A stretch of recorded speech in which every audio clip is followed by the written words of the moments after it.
तो क्या मैं झूठ बोल रही हूँ? अगर इसने मेरी बच्ची को नहीं मारा तो क्या मैंने उसे मारा है?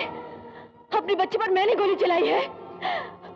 कल तक एक नौकरानी झूठ बोलती थी, लेकिन आज एक पिता झूठ बोल रहा है, एक पति झूठ बोल रहा है, एक पुलिस ऑफिसर झूठ बोल रहा है। ऐसा क्यों?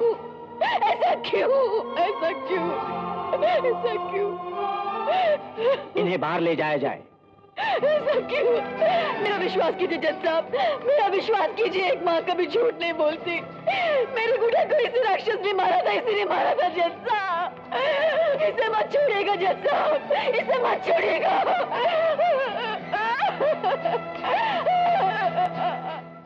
वाह इंस्पेक्टर साहब वाह, आपने तो कमाल ही कर दिया।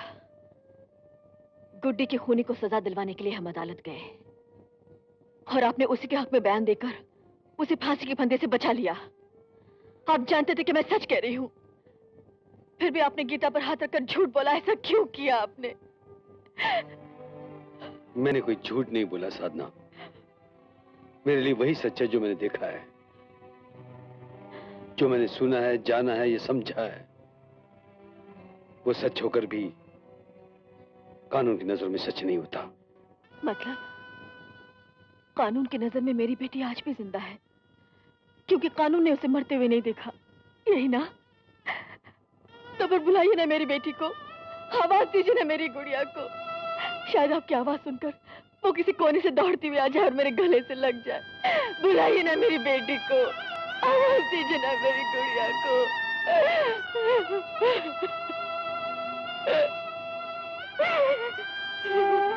साधना,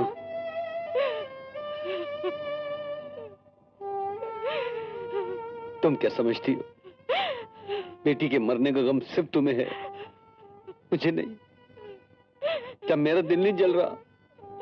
मेरा खून नहीं खोल रहा उस खूनी को सजा दिलवाने के लिए?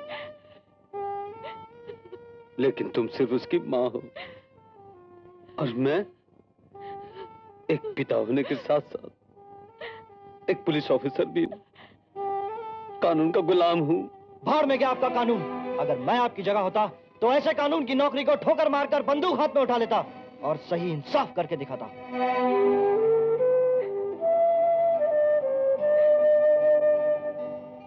विजय, इससे पहले भी कई मासूम लोगों की जानें गई हैं, तब मैंने अपनी वर्दी नहीं उतारी, कानून की नौकरी को ठोकर नहीं मारी। लेकिन आज जब मेरी अपनी बेटी का सवाल आया तो मैं सब कुछ भूलकर अपने स्वार्थ के बारे में सोचने लगूं। नहीं विजय, नहीं, ये मैं नहीं कर सकता।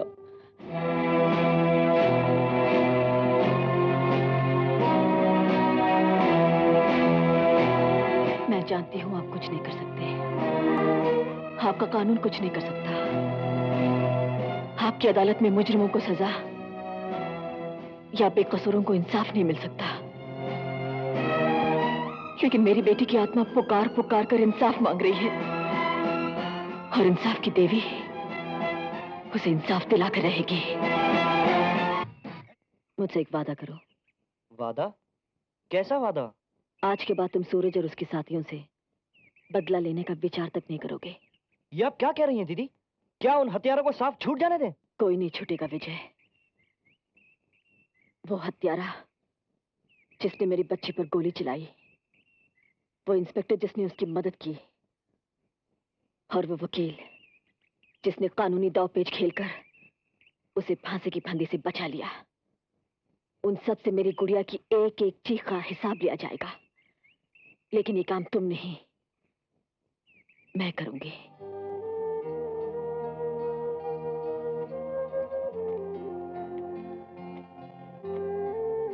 साधना, चलो उठो, कपड़े बदल लो। आज कमिश्नर साहब की बेटी का जन्मदिन है, हमारा जाना जरूरी है। प्लीज मुझे मजबूर मत कीजिए, मेरा कहीं जाने का मन नहीं। मैं समझता हूं साधना, जाना तो मैं भी नहीं चाहता, लेकिन क्या करूं, मजबूरी है। सब बड़े बड़े ऑफिसर्स आने वाले हैं। कमिश्नर साहब ने खास कहा था कि मैं तुम्हें जरूर लेकर आऊं, ताकि तुम्हारा दिल बहल जाए। मैंने कहा ना, मैं कहीं नहीं जाऊंगी, मेरा मन नहीं कर रहा है। आइडिया भाई साहब। आप यही चाहते हैं ना कि दीदी पार्टी में चले? आप फिक्र मत कीजिए, मैं उन्हें समझाता हूँ। आप जाके तैयार हो जाइए। जाइए जाइए ना, आप जल्दी जाइए।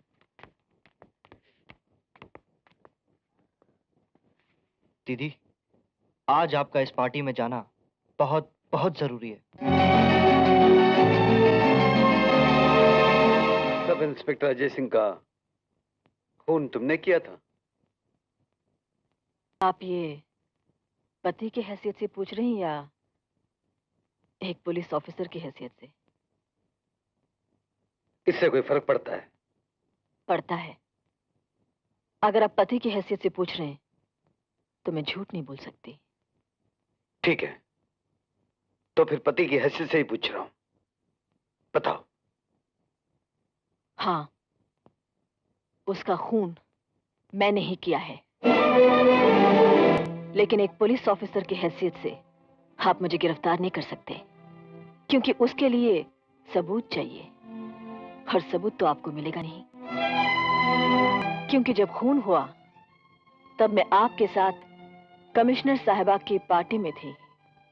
ये मैं नहीं कह रही हूं, आपके सारे पुलिस वाले कह रहे हैं।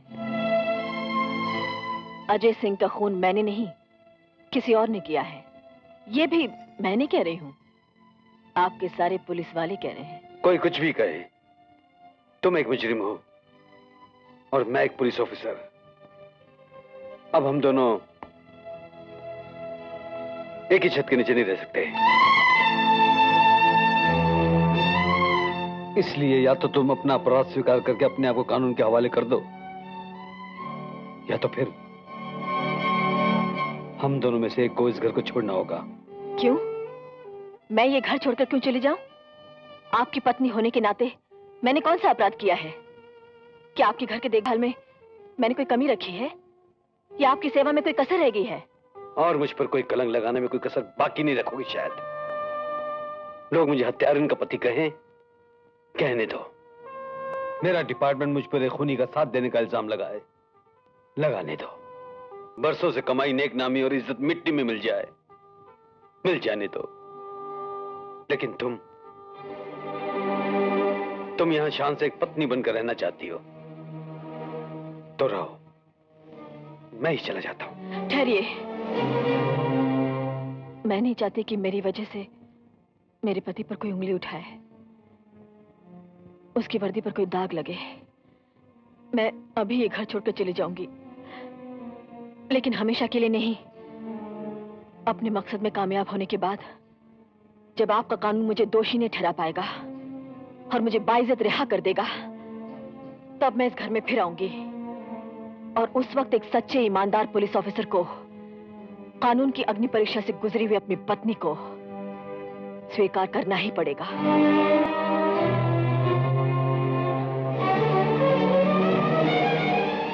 इंस्पेक्टर वर्मा की बीवी? हाँ, साधना, सीता की बहन, गुड़िया की माँ। आज मैं तुम्हें तुम्हारे गुनाहों की सजा देने के लिए आई हूँ। नहीं, मुझे कुछ मत करना। मैंने कुछ नहीं किया। मैं किसी का खून नहीं किया। मैंने कोई अपराध नहीं किया। मैंने कुछ नहीं किया। जो तूने किया है वो खून से कहीं बड़ा अपराध है। इंसाफ के मंदिर का पुजारी होकर तूने उसी मंदिर को लूटा है। तुझे पता था कि सूरज ने मेरी बहन का गला दबाकर उसे मार डाला था, पता था कि नहीं? हाँ। तुझे ये भी पता था कि उसी ने गुड़िया का खून किया, पता था कि नहीं? हाँ। सब कुछ जानते हुए भी तूने इसकी रक्षा की। अदालत में सच को झूठ और झूठ को सच साबित करके एक खूनी को फांसी के फंदे से बचा लिया। हाँ। सूरज प्रकाश कातिल है। उसने अपनी पत्नी को मार डाला। उसने तुम्हारी गुड़िया को मार डाला। तुम एक काम करो, तुम उसका खून का डालो। मैं अदालत में जाऊंगा, मैं तुमको बचा लूंगा। एक पैसा भी नहीं लूंगा तुमसे। मुझे छोड़ दो। उसका तो मैं खून करूंगी ही, लेकिन उससे पहले तुम्हारा खून करना बहुत जरूरी है। क्योंकि जब तक तुम जैसे लोग जिंदा हैं, उसे मारने से कुछ नहीं होगा। मैं एक सूरज को मारूंगी तो 10 सूरज पैदा कर लेगा। मैं एक मुजरिम को मिटाऊंगी तो 100 तैयार कर लेगा। नहीं, मैं कहाँ मुजरिम तैयार करता हूँ। मुजरिम तो खुद तैयार हो जाते हैं, उसके बाद मेरे पास आते हैं। मैं कुछ नहीं करता। वो इसलिए तुम्हारे पास आते हैं क्योंकि उन्हें विश्वास है कि तू कानूनी दांवपेच खेलकर उन्हें सजा से बचा लेगा। तू वो कारीगर है जो रोशनी से अंधेरा पैदा करता है, जो कानूनी औजारों से अपराध को गढ़ता है। आज अगर समाज से अपराध को खत्म करना है तो उसे जड़ से मिटाना होगा। उस पेड़ को ही काटना होगा जिस पर अपराध के फल पैदा होते हैं, और वो पेड़ तू है। आज इंसाफ की देवी तुझे खत्म करने के लिए आई है। कमिश्नर साहब, यही है वो खूनी जिसकी हमें तलाश थी, और यह है इसके खूनी होने का सबूत। ये वो डायरी है जिसमें इन्होंने अपने खूनी होने का इकरार किया है। ये इसमें अपनी हर बात लिखती है।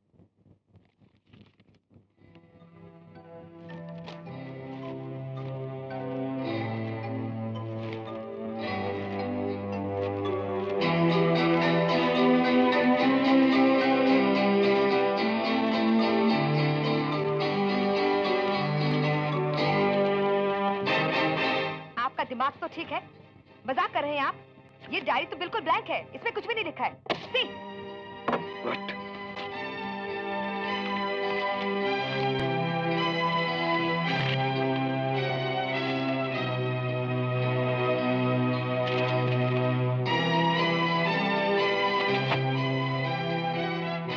ये कैसे हो गया? क्यों दीदी, मजा आ गया ना सीन में? इंस्पेक्टर साहब कमिश्नर साहिबा को डायरी दिखाने गए थे और बेचारे मुंह खोले सबकी शक्लें देखते रह गए। लेकिन विजय, ये सब हुआ कैसे? बताता हूँ। पता नहीं ये हिंदुस्तानी बीवी किस मिट्टी की बनी होती है।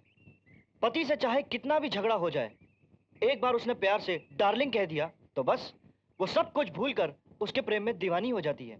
आप भी ऐसी हैं। अपने दीवानेपन में आप ये भी भूल गई कि डार्लिंग कहने वाला पति एक पुलिस ऑफिसर भी है। उधर आप स्नान कर रही थी और इधर इंस्पेक्टर साहब के हाथ आपकी ये डायरी लग गई। उन्होंने झट से वो डायरी अपने बैग में रख ली और फिर प्रेमी पति का नाटक शुरू कर दिया। इत्तेफाक से ठीक उसी समय मैं भी आपसे मिलने वहां आया था। मैंने उनकी ये सारी हरकतें देख ली और उस नाटक में मैंने भी एक छोटा सा सीन जोड़ दिया। जब आपके पतिदेव आपके हाथ से बनाए हुए आलू के पराठे बड़े प्यार से खा रहे थे, तब मैंने चुपके से उनके बैग में से ये डायरी निकालकर वहां एक कोरी डायरी रख दी। बस क्लाइमेक्स जम गया। ओह, थोड़ी देर के लिए तो जैसे मेरे पांव तले की जमीन निकल गई थी। मुझे ऐसा लगा जैसे मैं अपने मकसद में कभी कामयाब नहीं हो पाऊंगी। थैंक यू विजय। लेकिन दीदी, आज के बाद आपका ये डायरी लिखना बंद।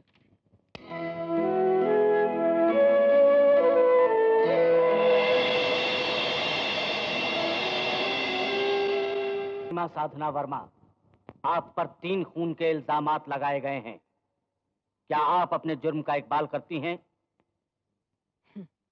जज साहब, मेरे इकबाल करने या ना करने से अदालत को क्या फर्क पड़ेगा?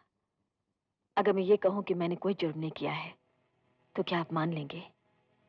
नहीं, आप तो सिर्फ सबूत और गवाहों को मानेंगे, इसलिए मुझे कुछ नहीं कहना है। आपका कोई वकील है? है योर ऑनर।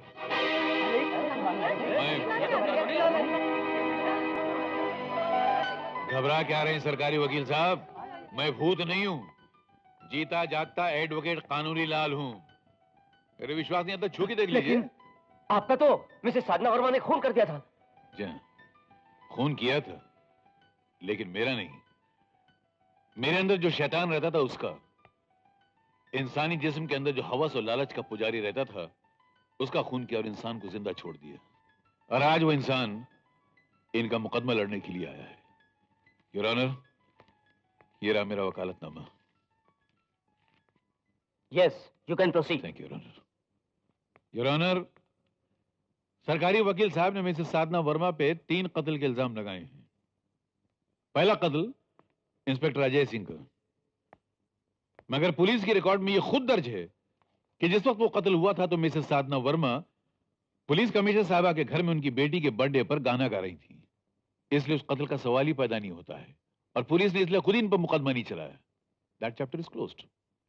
दूसरा कत्ल, इन पर इल्जाम लगाया कि इन्होंने एक वकील एडवोकेट कानूनी लाल का खून किया है, यानी मेरा। जज साहब, अगर मेरा कत्ल हुआ होता तो मैं यहां ना होता।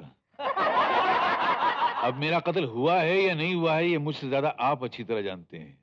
इसलिए इस मुकदमे का भी सवाल पैदा नहीं होता है। तीसरा मुकदमा जो है वो है सूरज प्रकाश का।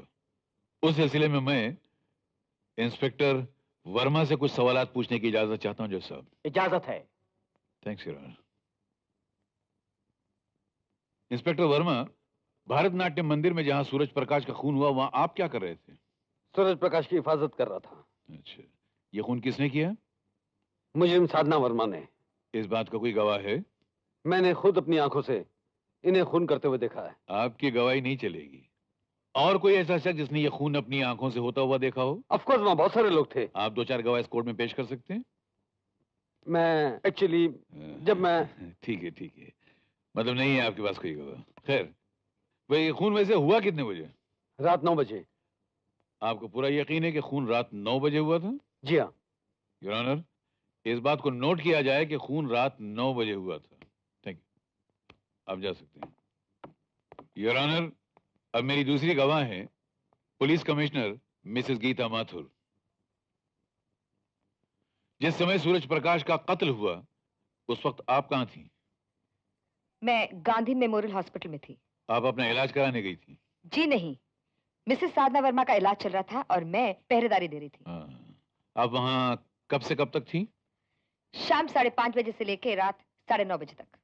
मगर आपके पहरे के दौरान ऐसा तो नहीं हुआ कि आपसे चूक हो गई हो, आप बेखबर हो गई हो और मिसेस साधना वर्मा जो है कमरे से निकलकर बाहर गई हो, सूरज प्रकाश का कत्ल किया, फिर आई अपने कमरे में लेट गई और आपको पता ही ना चला हो? No, that's impossible. Why it's impossible?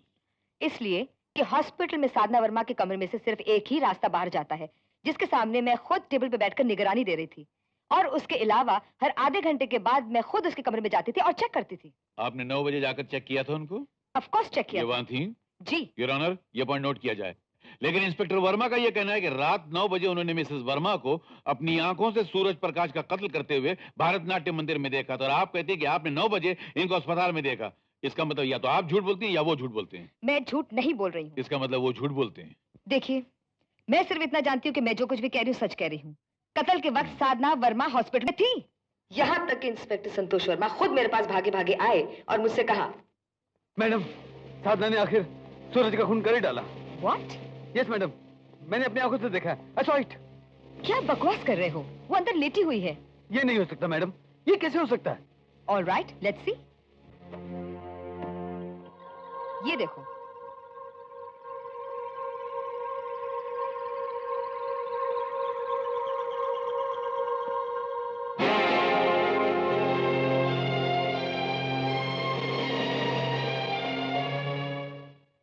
अजीब पहली।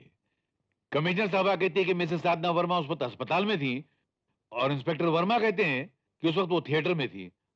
अब मेरी क्लाइंट को जादू करनी तो है ही नहीं कि एक ही वक्त में 2 जगह पे मौजूद रहें। इसलिए इस बात में कोई शक नहीं रह जाता है कि थिएटर की जलती बुझती लाइट में इंस्पेक्टर वर्मा ने किसी और को देखा कत्ल करते हुए और उसको मिसेस साधना समझ बैठे।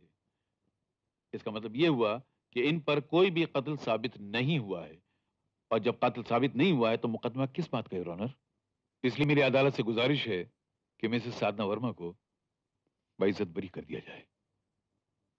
सूरज प्रकाश के खून के मामले में अहम गवाह 2 पुलिस ऑफिसर्स हैं, एक इंस्पेक्टर वर्मा, दूसरे police commissioner Mrs Geeta Mathur, और दोनों ने ही एक दूसरे से बिल्कुल मुख्तलिफ बयान दिए हैं। इसलिए अदालत मिसेस साधना वर्मा को संदेह का लाभ देते हुए बाइज्जत बरी करती है।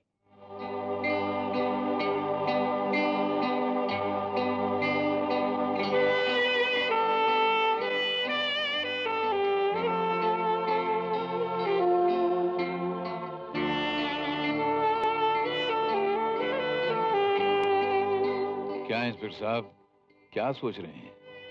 अरे आप बहुत तकदीर वाले हैं कि आपको भगवान ने ऐसी पत्नी दी है। ये सचमुच इंसाफ की देवी है। ये उस दिन जब मेरे घर मेरा खून करने आई थी तो मैंने पहली मर्तबा मौत की शक्ल देखी थी इतने करीब से। उस दिन मुझे एहसास हुआ कि ये कातिल जिन बेगुनाहों को मार देते हैं और जिन कातिलों को हम जैसे वकील बचा लेते हैं, उन मासूमों के दिलों पे क्या बीतती होगी। मैं अपनी नजरों से गिर गया। मैंने इनसे जिंदगी की भीख मांगी, इन्होंने तो मुझे माफ कर दिया, मगर मैं अपने आप को माफ नहीं कर सका, बिल्कुल नहीं कर सका। और आज इसीलिए इस इंसाफ के मंदिर में अपने गुनाहों का प्रायश्चित करने आया हूं, सिर्फ इनके कारण, सिर्फ इनके कारण। इंस्पेक्टर साहब, आपने हमेशा जिंदगी में अपने फर्ज को और अदालत के इंसाफ को सबसे ऊंचा समझा है। आज उसी अदालत के इंसाफ ने इन्हें बेगुनाह समझकर रिहा कर दिया है। मेरा ख्याल इनको अपनाकर अपने घर ले जाने में आपको कोई एतराज नहीं होना चाहिए। इन्हें एतराज होना हो, मुझे है। मैंने अपने बेटे के खून का बदला लेकर एक मां का कर्तव्य पूरा किया, लेकिन मैं एक पत्नी भी हूं जो कभी अपने पति को हारते हुए नहीं देख सकती। मैं जिंदगी भर आपकी ज़मीर पर बोझ बनकर नहीं जीना चाहती। मैं खूनी हूं और मुझे अपने किए के